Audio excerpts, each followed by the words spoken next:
All right, here's chapter 9. Gregor didn't even wait to change. He just took off in a run. Underlanders did not use the word emergency lightly. What had happened? Had Boots fallen and hurt herself? Choked on something? If so, why hadn't she been brought directly to the hospital? Or was it some other kind of emergency? It was clear that she had worn out the patience of all the other code breakers. Had one of them done something? Maybe Ripret had returned and threatened her in some way and she had lost it.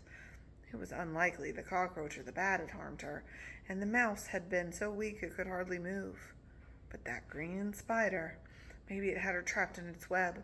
Gregor had still had a hard time trusting spiders. His visit to their land, when he had thought they were going to have him for dinner, had been anything but reassuring. As he sprinted down the narrow hallway, his foot slid in something. Blood. Someone had bled, leaving a trail all the way to the door. Boots, he cried, if they had hurt her, if they had harmed her one hair on her head. Boots flew into the hall. Grego, she called in distress. He picked her up, running his hand through her curls and looking for injuries. What's the matter? Are you okay? Did somebody hurt you? No, I'm okay. In here, said Boots. She tugged on his shirt to make him enter the room. Totally confused now, Gregor stepped inside. There, crouched in the center of the stone floor, was his other sister, Lizzie. Oh no, said Gregor. He had no idea how she had gotten here or why she had come, but he knew that this was no time to ask. While she did not seem to be bleeding either, she was hurting because Lizzie was in the middle of one of her panic attacks. She was panting for air, shaking like a leaf, and he could see the sheen of sweat in her palms. His dad had explained this to Gregor. Everybody had a fight or flight response, hardwired into them. When you were in danger, it triggered pumping adrenaline through your body. This helped you either fight off an adversary or run like crazy. Gregor guessed he must have been having a panic attack of sorts in the museum when he finally admitted what the prophecy of time had in store for him. That was pretty major. But in people like Lizzie, it didn't take much to set off the response. Sometimes she would have an attack for no apparent reason at all. She would be in a state of extreme terror, but there would be no one to fight and nothing to run from. There was something real today, though. Even the thought of coming to the Underland had always been enough to give Lizzie an attack. Now, she was actually here, facing off with a room full of giant, scary creatures. They were doing nothing to threaten her. The mouse, bat, and spider were huddled in their rooms. The cockroach had disappeared into its alcove entirely and drawn the curtain shut. Temp had stayed because he would never abandon Boots, but he had positioned himself under the table. Only Nerissa was near Lizzie, trying to soothe her and looking on the verge of some kind of attack herself. Gregor swung Boots down and crossed to Lizzie. Whose blood is that? He asked Nerissa. Hermes. He flew her from the overland. They were ambushed by gnawers, and he was clawed. She is not injured, but we cannot quiet her, said Nerissa. Yeah, I know. She gets like this sometimes, said Gregor. He sat behind Lizzie and put her back onto his arms and held her. Hey, Liz, it's okay. It's okay. Nobody here is going to hurt you. Oh, Gregor, you have to come home now. Lizzie got out the words. Why? What happened? Said Gregor suddenly. What happened? What had happened was so dire that Lizzie had forced herself to come to the Underland. Grandma, in the hospital. Dad is very sick again. I can't take care of him, said Lizzie. What? But Dad's letters kept saying everything was okay. Had this stuff just happened? Or had his dad been concealing things to keep Gregor from worrying? What about Mrs. Cormacci? Asked Gregor. She had always been there for them. She stays with Grandma. I'm really tired. You have to come home, said Lizzie. And with that, she threw up all over the floor. Gregor held her while she heaved, trying to make sense of what she had said. His problems had been so overwhelming down here. He had given little thought to what was going on back home. Grandma in the hospital? His dad sick again? It must have been really bad. When Lizzie finally stopped retching, he picked her up and carried her over to the side of the room. He just sat there with her on his lap, feeling her shake. "It's okay. It's going to be okay, Liz. I'll take care of it," he said, although he had no idea where to begin. "I brought a bag in my backpack." Her backpack was sitting next to the pool of vomit. "Hey, Boots, can you bring me Lizzie's backpack?" Gregor asked. "I can do it," said Boots, running over to fetch him the backpack. "I can get the bag, too." Her chubby little fingers struggled with the zipper, but she got the pack open and pulled out a folded paper lunch bag. Gregor opened the bag up and put it next to Lizzie's face. "Breathe, nice and slow, nice and slow." This helped because people having panic attacks often got too much oxygen into their systems, and breathing into the bag gave them more carbon dioxide. Gregor rubbed the tense muscles in Lizzie's back, and the combination of that and the bag seemed to help calm her down. "It's okay, Lizzie, you're okay," said Boots, patting her big sister's hand. Lizzie's attacks were one of the few things that upset Boots. "I am here." Nerissa summoned a pair of Underlanders, who quickly came in, cleaned up the vomit, and left. Then all of the creatures sat still, as if they knew any movement on their part would only increase Lizzie's anxiety, while they waited to see what would happen. And this was how Rip Red found them as he swept into the room. "What's going on here?"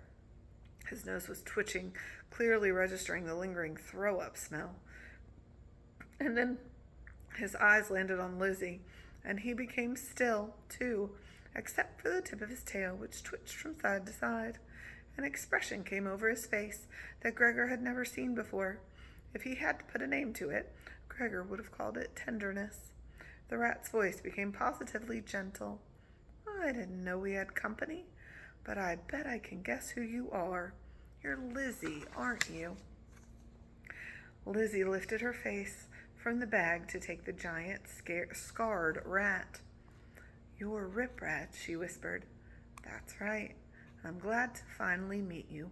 I wanted to thank you for all the lovely snacks you've sent me. They are always the best part of my day," said Rip Red.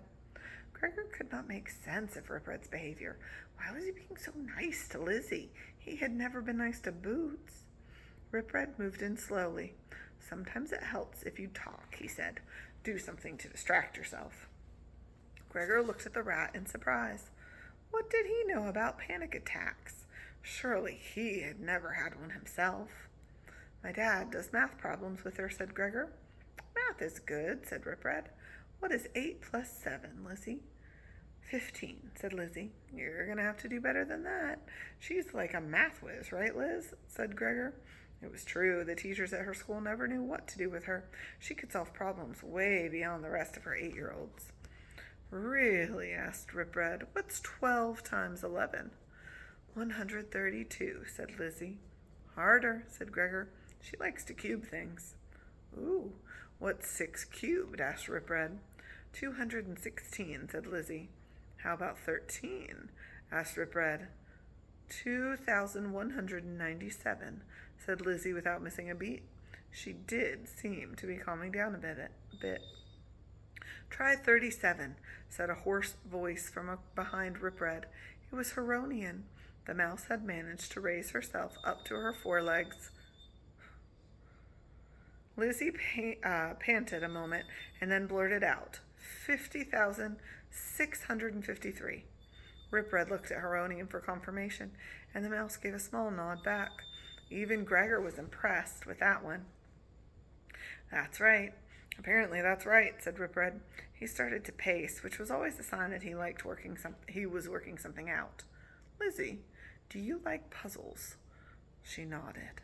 "They can be soothing too. Oh, I know a fun one. We can do it right here. Would you like to do that?" "Okay," said Lizzie.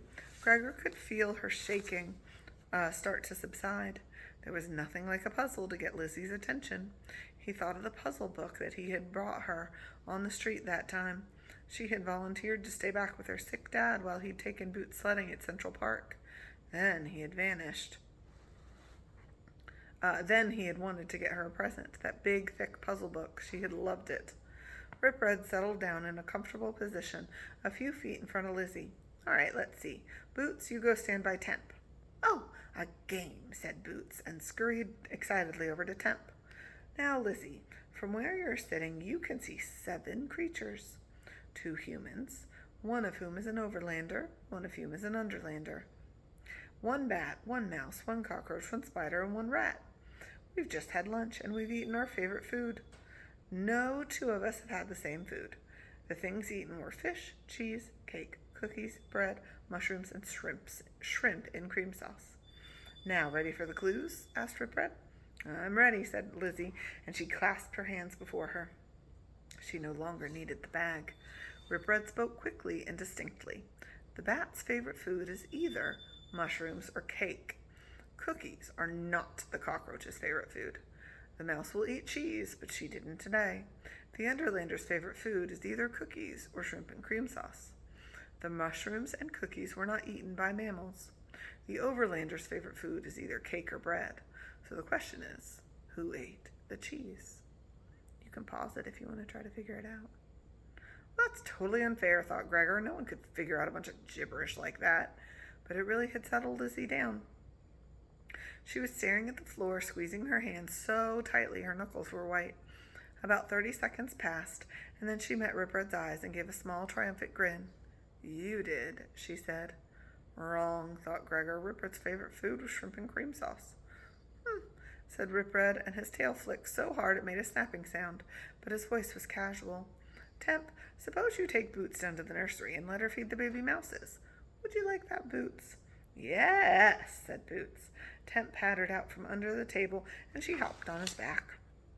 Rip Red followed them out the door, calling, and no need to come back until I send for you. Gregor could hear the other creatures murmuring around the room. They seemed more relaxed and even a little excited. Min, the cockroach, poked her head out of the arch, and Daedalus kept fluttering his wings. Could it be that they were just relieved to have Boots out of their hair? No, it seemed like something had actually happened. What was it exactly? Just then, Rip Red strode back into the room. The rat was actually smiling at Lizzie. So, he said. So.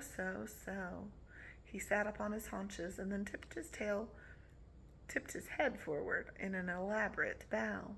Welcome to the Underland, princess. And that is the end of the chapter and that part. Next time I'll read part 2.